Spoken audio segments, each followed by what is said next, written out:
2024, an election year like no other. From the candidates to the issues, from voter integrity and analysis, we'll discuss debates, trends, patterns, election laws, and more. This is Vote 2024, Path to the Polls. I'm Bruce Hamilton on Path to the Polls right now. The way Biden and Trump are going at each other right now, you would think it was November already, but it's not. It's 8 months away. But the battle royale is intensifying, and both are coming out swinging at each other and landing major punches. They're also getting a good idea about how their financial plans differ. And President Biden is lambasting the former president for saying he would cut Social Security and Medicare. Then there's Donald Trump's reported lavish praise for despots and autocratic leaders. It's ringing alarm bells about how he might change the White House if he wins a second term. And if you thought Ron DeSantis was out of the running in the bid for the White House in 2024, some things he is doing may have you wondering, is he really?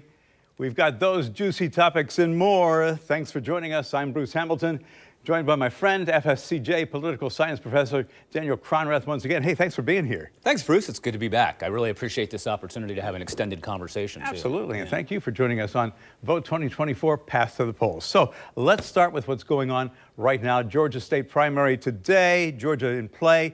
Biden and Trump spent the past few days clashing, and not only do we now see what's at stake, but we're getting a pretty good idea of the vulnerabilities of both. What are the vulnerabilities for Biden and for Trump? Well, let's first, since you brought up Georgia, and we're just talking about that specifically, let's focus first of all that in this particular election cycle, one of the reasons why we have to look back and say, how did Georgia become a blue state all of a sudden with two U.S. senators who are both Democrats when Georgia is still, very, very much a conservative state outside of the Atlanta metropolitan area and, say, Athens and Savannah. And part of that, if you recall in 2020, was that President Trump was, first of all, telling people that the election and initial election results were illegitimate. And two, he was encouraging people to only vote in person and not vote absentee back during the COVID pandemic. So when you take those factors, I suspect that as we enter the fall, we are going to see Georgia turn back to what I think what it probably still is, a Republican state, all right? Also, when you said before about what are the factors, will President Biden be able to get that very, very successful Atlanta metropolitan area coalition, which has come out in past elections, obviously to elect Raphael Warnock and Senator John Ossoff? Will he be able to get that coalition again with events taking place that in his own base right now are not popular, particularly with younger voters? The unrest in Gaza, the continued war there, as we're now with video and pictures coming out of Israeli troops, IDF troops actually dropping bombs simultaneous to us dropping aid packages at the same time. Will that depress the vote for the Democrats in the fall? Really becomes one of the bigger issues. Will that situation in the Middle East settle out? And then also, too, you had mentioned a lot of the social welfare spending and a lot of the social programs. You do not have to be an electoral genius or a political science professor to know that when elections come around in an election fall, the biggest demographic group to come out to vote is senior citizens. And if you want to surely end your political career quickly, tell them that you're interested in cutting Social Security. Regardless of how much they like President Trump, people do think with their wallets. They do, they do think about their own personal situations. And any kind of allusion to cuts to Medicare or Social Security is really a poison pill, Bruce, for any kind of politician, whether you're running as a Republican or a Democrat. I want to talk specifically about some of those issues in just a minute. Georgia is a swing state. Michigan is a swing state. Yeah. A lot of the polls suggest that if the election were to be held today, Trump would win. Elections not being held today. Both of those states are going to be critical for President Biden. He right now is trying to capitalize on the State of the Union. A lot of people are saying that that was the speech of the lifetime for him. Outlined his economic message yesterday. Did it resonate with the people? Is it going to be something that may make a difference? Well, I had a chance to actually rewatch the State of the Union address, and I think one of the things that I noticed upon rewatching is that President Biden began the address very much like a younger version of Joe Biden. You could see he was very, very energetic. And then as the address went on towards the end, he started to get a little bit more off script. And I think it was fair to say that he probably was not as sharp at the end of the evening as he was at the beginning of the evening. Now, in fairness to anybody, that is a long, high-pressure speech. But again, I think he outperformed expectations, Bruce. But I think part of that reason is because the expectations were so low. Okay, we still need to know that President Biden was reading from a teleprompter. We still need to know that, but he within himself, he felt the vigor to go off script. Okay, if you'll remember when Marjorie Taylor Greene and other members of the Freedom Caucus were heckling him from the galleries of Congress, he felt confident enough and lucid enough in his own abilities to still challenge them and take them on and to call them out for things like for the fact that they wanted to campaign for another $2 trillion in tax cuts, while at the same time trying to pretend that they're still the party of deficit hawks and they wanted to somehow reduce the national debt. So he did a pretty fair moment there. Relative to Michigan, I think one of the things to really watch there in that swing state that Hillary Clinton very narrowly lost, President Biden narrowly regained, is the uncommitted vote, which is rising up out of Michigan, where individuals, particularly from the Muslim American community, we know that Michigan and Minnesota have two of the larger Muslim populations in the country. They again, like a lot of younger Democrats, are very, very displeased with the president's handling of the situation in Israel with the attacks against the Israeli population, and in the Israeli response to that, now what, 30,000 deaths, destruction. So again, there's a lot of moving factors here, and we'll just have to say it. We'll just have to see as it plays out. Yeah, go back to some of the things that, sure. that Joe Biden had to say. The heckling from Marjorie Taylor Greene. Yeah. He, by all counts, handled that well. But there were some missteps when he called in the one situation, the man illegal on immigration. He was called out for that, and he had to backtrack a bit. Right. He used language that perhaps 10 or 15 years ago is acceptable in the Democratic Party, which today is not.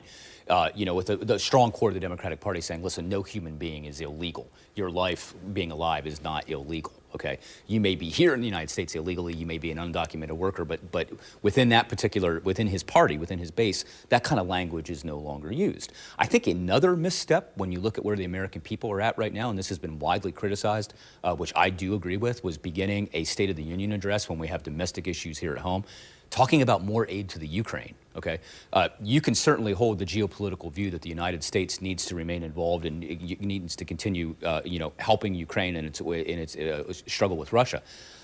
The reality of the situation, though, is that with an increasing number of Americans, more aid to Ukraine, while we're looking at many issues here at home, homelessness, inflation, all kinds of struggles that average Americans who are here are struggling with, to open up your State of the Union address, talking about the Ukraine, was a sour note for many people, not just Republicans, but also individuals within his own party. But I think he may have tried to make up for that a bit, and I'm not defending him, but sure. In addressing the economy, he did talk about helping American manufacturing and helping U.S. families. Yeah. So maybe some of his advisors said, you know what, we did this in the State of the Union. When you talk about the economy, you've got to go about it this way. Yeah, and I think that is one place where President Biden could actually have some success with Republicans and Democrats alike. Okay, and we hold on this. If he begins to talk like an economic populist, okay, you are correct. By every standard measure that we have, the Biden economy right now is strong. When you look at unemployment, when you look at jobs added, okay, there are a lot of traditional factors that we use to measure the health of the economy, and the Biden economy is good.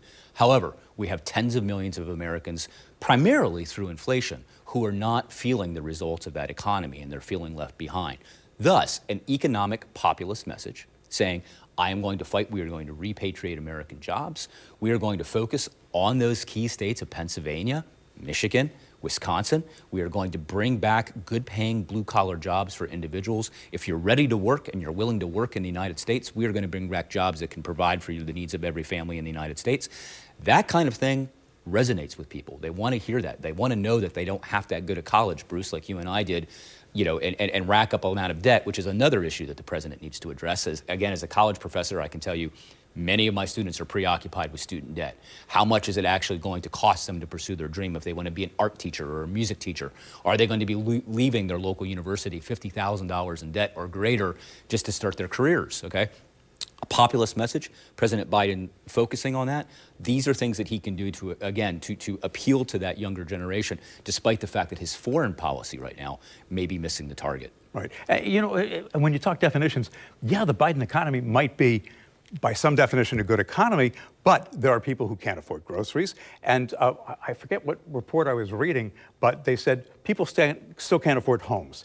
And by many measures, that would define a better economy. There was a Wallet Hub survey that we talked about on the morning show today that basically said that when you look at Jacksonville and put it against much of the rest of the nation. There's greater debt here in Jacksonville than a lot of other places in the country. That's exactly the case. And Jacksonville is also a place where we're leading the state in many factors, including evictions, okay? Because people who are unable to pay their rent, they're unable to meet their mortgages. The reality of it is this. And this isn't really a sleight of hand, it's just the way that things are.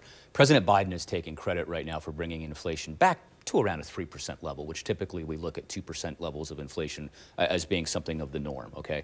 That does not undo the pain of when prices in the 2 consecutive years before that were going up, I think something like 7 and 8% and 10%. Those prices still exist. It's not as if the bottom has fallen out. And if wages aren't keeping up with that inflation, and we talk about this all the time. I mean, we go back to James Carville in the 1990s saying it's the economy, stupid. The reality of it is it's the economy as you and your own family are experiencing it. Nobody cares if Larry Summers or if Larry Kudlow or if individuals who are on Fox Business and CNN are, delighted over the moon that the stock market is healthy, because the stock market's not going to help me provide basic provisions for my family, send my kids to school, make sure that they have nourishing food, and maybe in a lot of lower income Americans' families, have the opportunity to even take a simple vacation. And that's what did vacation. That's what did Daddy George in. I mean, he was popular at the time. Everybody thought, okay, he's going to ride well into a second term. But like James Carville said, it's the economy, stupid, right. And that's why Daddy George didn't win again. That's right. That's right. And this is the other thing too about a strong economy. Perception is reality when it comes to the electorate. Okay, you can show them every metric that a traditional economist would use or a political scientist would use. Tell them the economy's healthy. Tell them that the economy's healthy. And guess what? At the end of the day, they feel like they're being gaslit. Okay, because they know how expensive it is to live. They know the challenges. They know the transportation.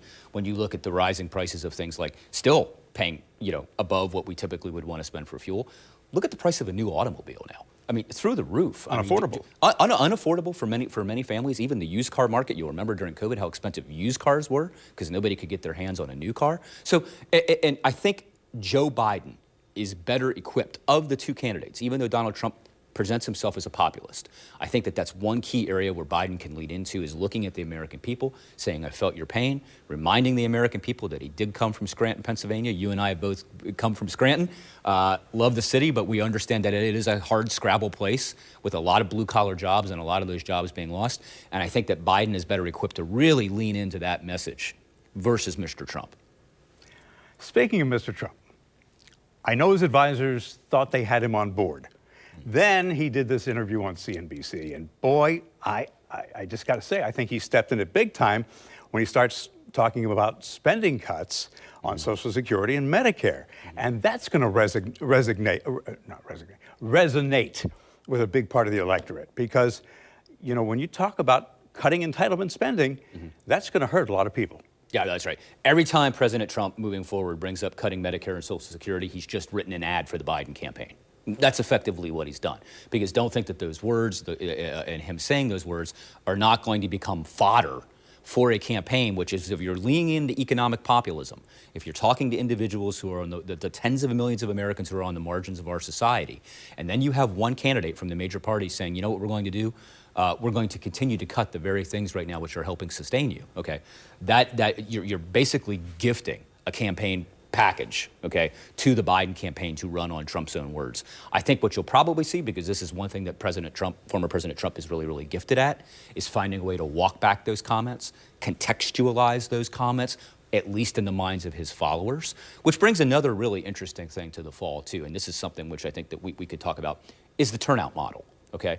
If Joe Biden is able to keep the younger coalition, if something were to change in the Middle East, for example, or if he were to change tracks, and he was able to get that turnout machine again, it's going to be difficult for President Trump to beat President Biden. It really will. However, if things are out there, if there's still things which are lingering, which depress the Biden turnout, which, by the way, it is not very difficult to depress a turnout, okay?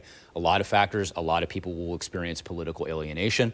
They're just not going to want to vote. They're going to feel dissatisfied, despite all of the important reasons that people should vote for Bruce, not just for President of the United States, but for the ballot amendments that we have on the fall. The Floridians will be able to vote for specifically in our state, okay? But they're going to count on that, and that's one of the key attributes.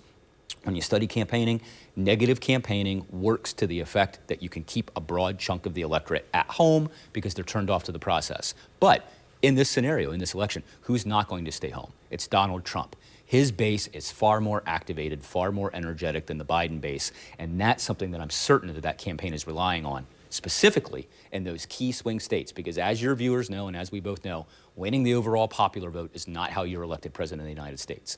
Making sure that you're focusing on Michigan, Minnesota, and you're engaged and you're using the tactics which are going to depress the Biden vote and encourage your vote, that's where the Trump campaign is going to be focused. Right. And the two key issues that could hurt Joe Biden are immigration and Gaza.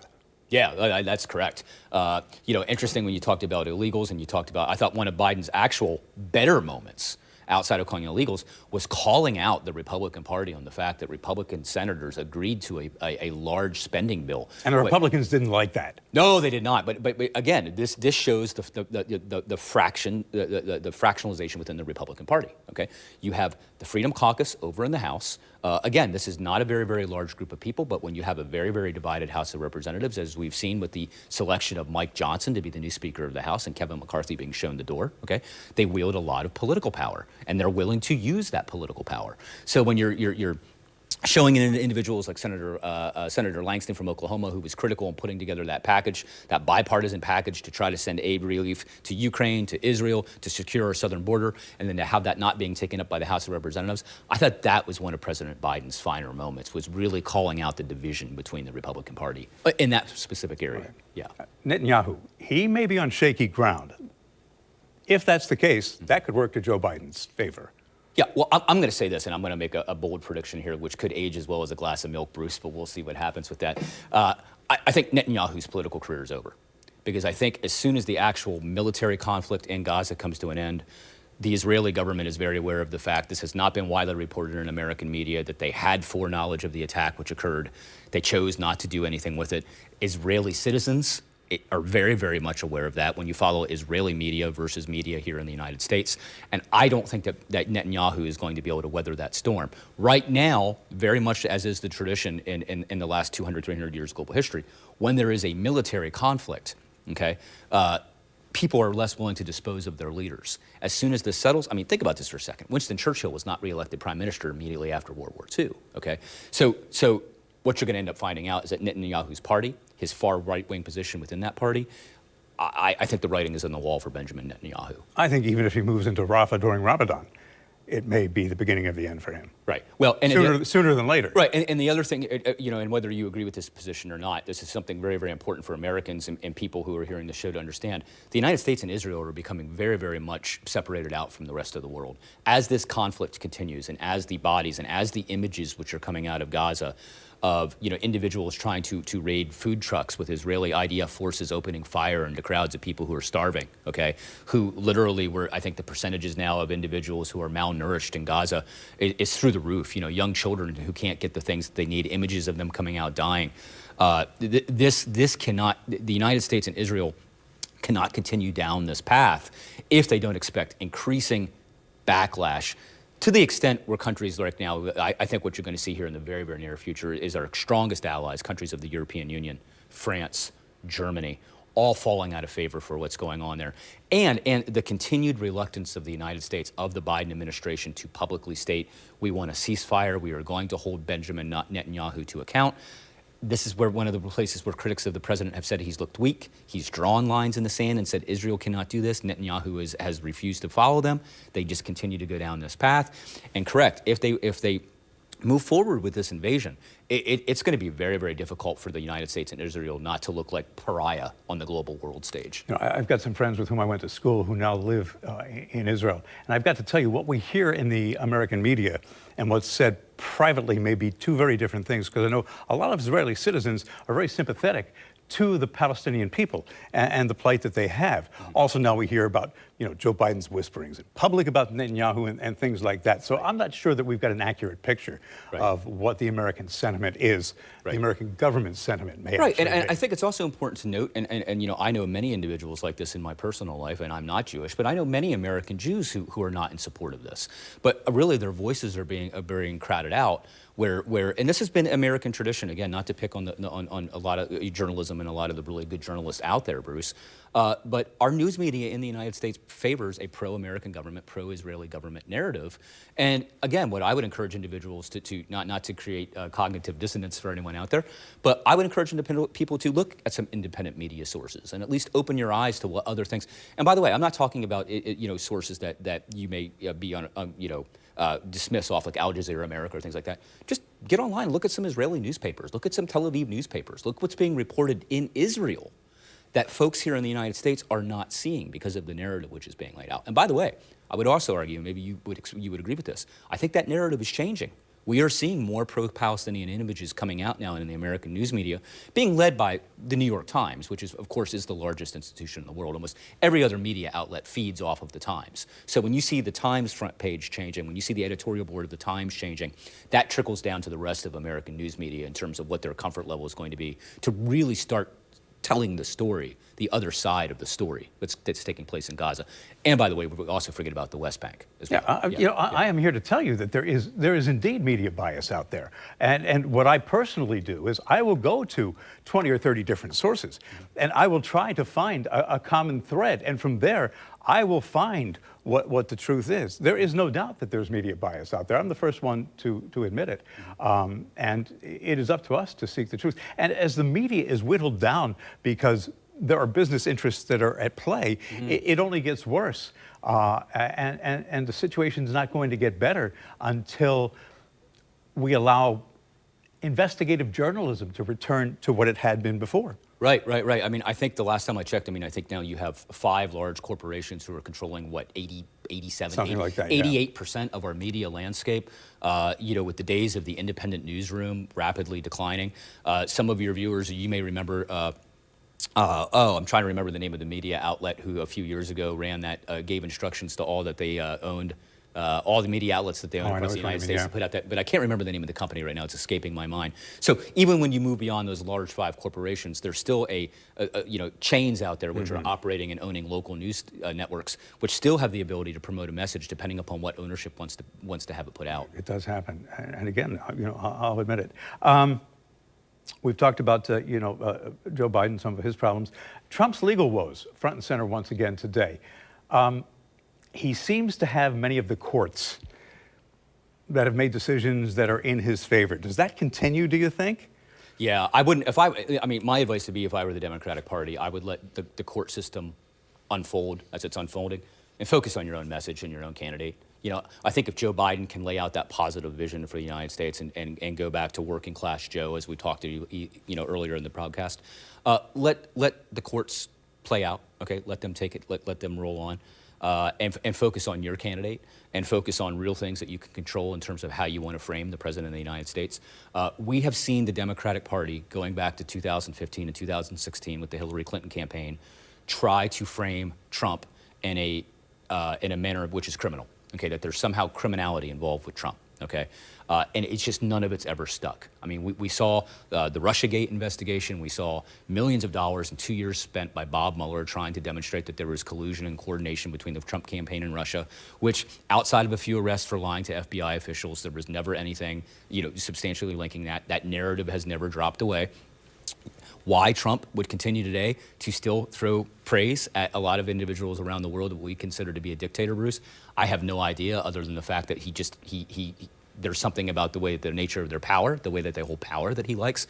I can't imagine anyone would be who would be advising Trump? Let me get to that. And you know what? A judge found him guilty of insurrection. Yeah. A judge found him guilty of sexual crimes against E. Jean Carroll. He has been found guilty of a number of things. That said, let me get to him being in favor of certain despots.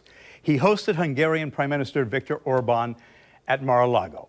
He said, this is his quote, "There's nobody that's a better or smarter leader. He's the boss. In Europe and around the world, they respect him." He called China's Xi, his words, brilliant. North Korea's Kim Jong-un, quote, an okay guy. And if that's not alarming enough, he said, Adolf Hitler did some good things. What the heck?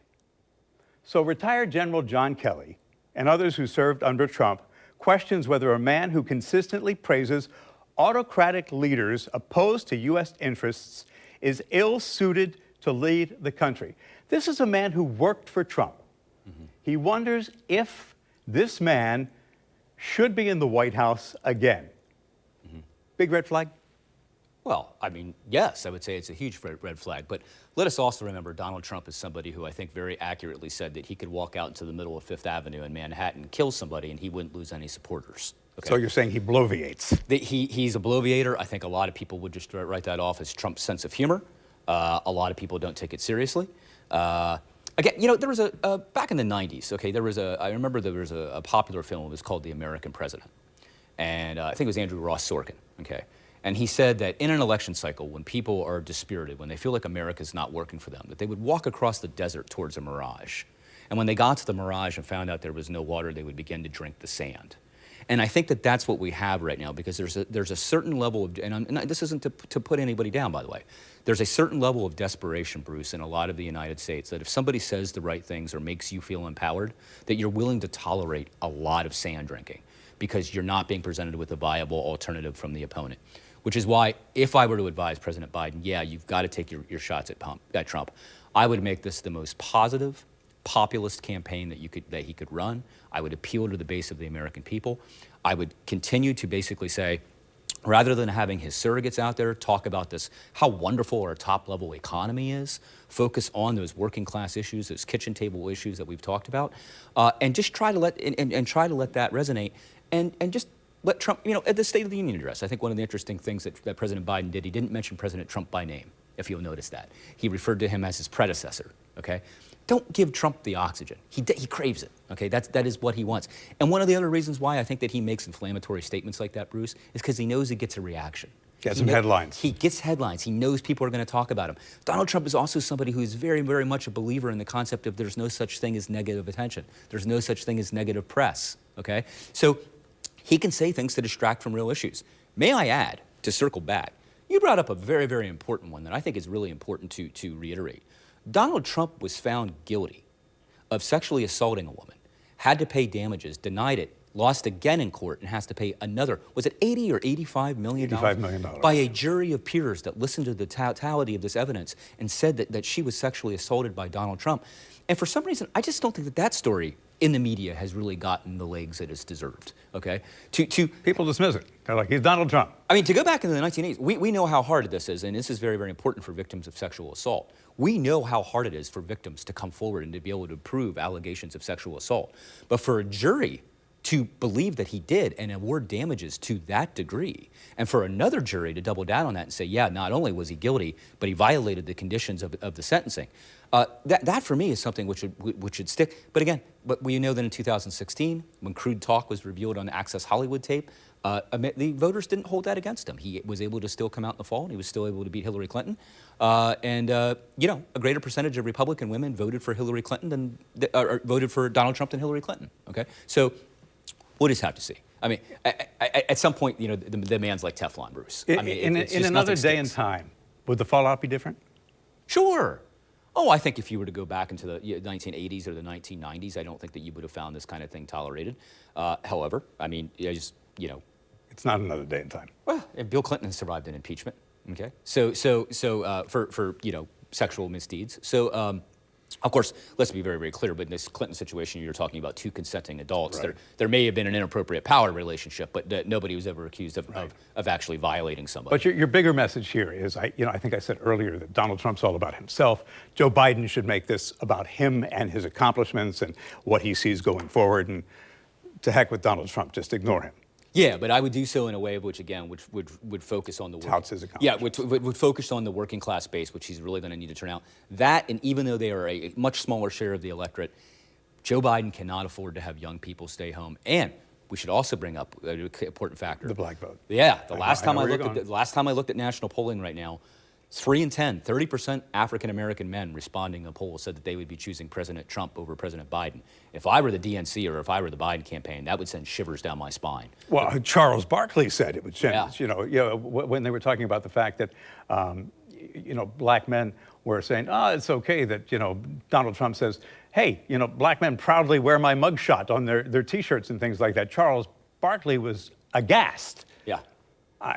Yeah. Well, I mean, but you also have people like President Biden going on their very, very popular radio program in the morning, The Breakfast Club with Charlemagne the God, telling black voters that if they don't vote for Joe Biden, they're not black. I mean, that equally doesn't quite play well. In any community, that kind of language isn't going to play well. Right. All right, changing topics entirely. Florida Governor Ron DeSantis officially dropped out of the race for the White House, right? In 2024. Speculation was, okay, he's going to run in 2028. But he's doing some things that make political analysts wonder. Picking fights with Donald Trump. Not just that. Still travels around the country, trumpeting some of the things that he has done while he was on the campaign trail. Proudly tells everybody about his legislative battles against Disney. Sends Florida National Guard troops, members of the Florida Highway Patrol and FWC and the Florida State Guard to the Texas-Mexico border to do, his quote, do what the federal government has refused to do, which is to actually defend this country's borders. Now, why would he be doing that? Recent article I read in Politico. It's kind of confirmed my thinking. Jason Osborne, who's the House Majority Leader in New Hampshire, said, quote, he's like the boy in the emperor's new clothes. Maybe it's just cathartic for DeSantis to be out and about because Trump called him a sad little man. But maybe it's because he says, well, because of all his legal problems, the former president may not be eligible to run for the White House, which means the Republican Party is going to need somebody. And who would that somebody be? That sad little man? Possible? Well, I mean, anything's possible. I mean, let's just be clear about this. A campaign can be suspended and unsuspended if something happens. I mean, there's nothing to prevent.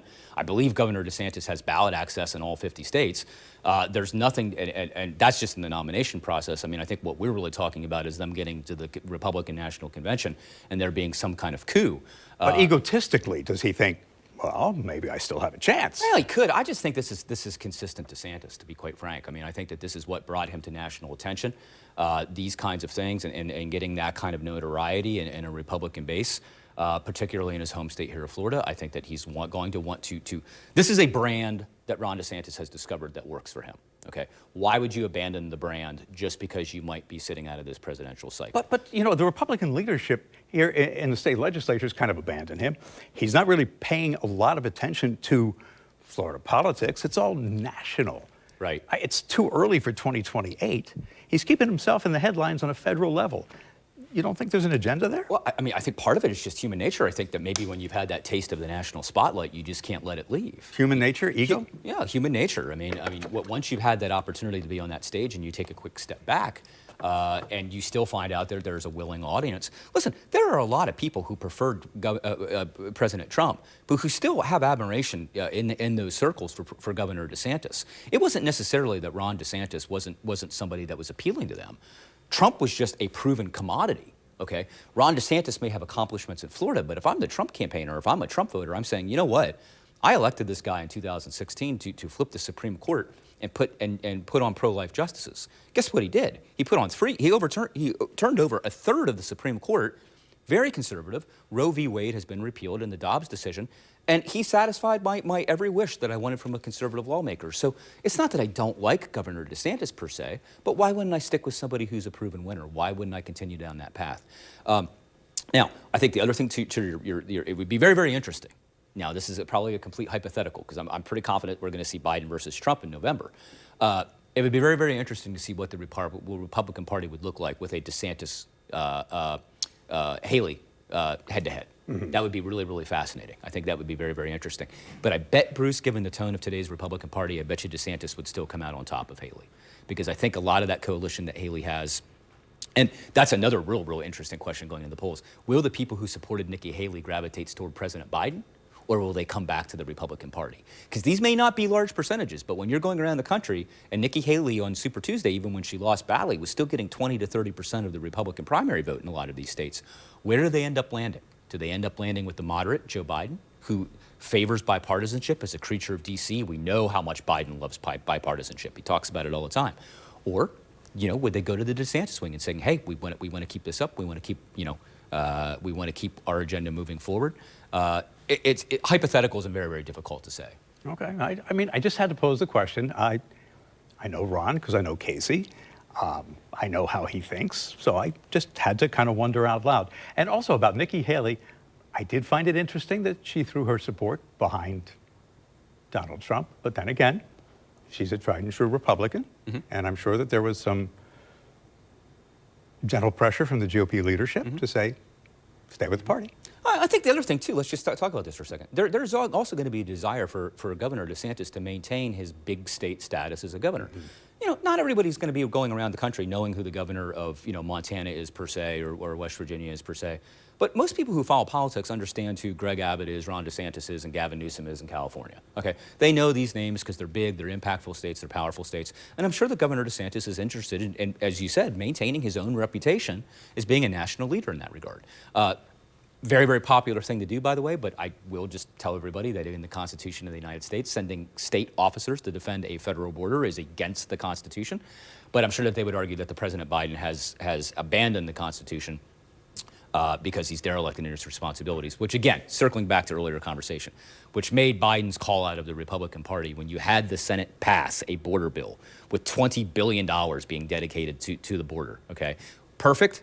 No. Still improvement? Yes. When you have the Republican Party submarining that while campaigning that President Biden is the one who's culpable for fentanyl and all of the things that we know which are dangerous to the United States right now, that's a hard political juxtaposition to settle, okay? Then you've got this whole do-nothing Congress, which is a whole nother show. But Mike Johnson, his job is as tenuous as was his predecessor's. One last thought for you. I was looking back at the Johnson administration, Bruce, that I don't think either of us remember intimately. I'm not that old yet. But you realize during the Great Society of LBJ, he proposed over 110 pieces of legislation as part of his Great Society initiative and passed 76% of those bills. Okay, 76% of that. Today, if a president of the United States is able to get through one piece of legislation, we clap as if it's some sort of monumental accomplishment. What a change in times. What a change in time. What a change in time to even I didn't even like his politics, but Ronald Reagan, okay, who was able to get things done and find a way to work with the former speaker, Tip O'Neill, and get things done in the 1980s. Those days of being able to come together and pass legislation, they're gone. Johnson's House Speaker was John McCormick? Who was? His House Speaker. Oh, I don't recall. I know it was a Democrat. It was a Democrat for sure, because remember, I mean, the Republicans didn't get control of the House until Newt Gingrich back in the early 1990s. From the end of World War II all the way through that period, we had what, like 55 or 56 years of. But it was still a time when politicians knew when to hold them, knew when to fold them, and there was backroom talk, and people worked together. Yeah, and Republicans, Democrats, and those two. The terms Democrat and Republican meant different things back then. And this is another, to leave you, I know, one of the other things that we've seen why a lot of this bipartisanship has gone away, it went away when earmarks went away, okay? When members of Congress had a financial incentive to be able to bring back prizes to their own legislative district. Remember how popular Corinne Brown was in her legislative district? I mean, I remember when I first moved to Jacksonville, the huge billboards that said, Corinne delivers, okay? Because that was part of it, and that was part of the compromise process. Oh, you've got a dog of a bill that I ideologically disagree with.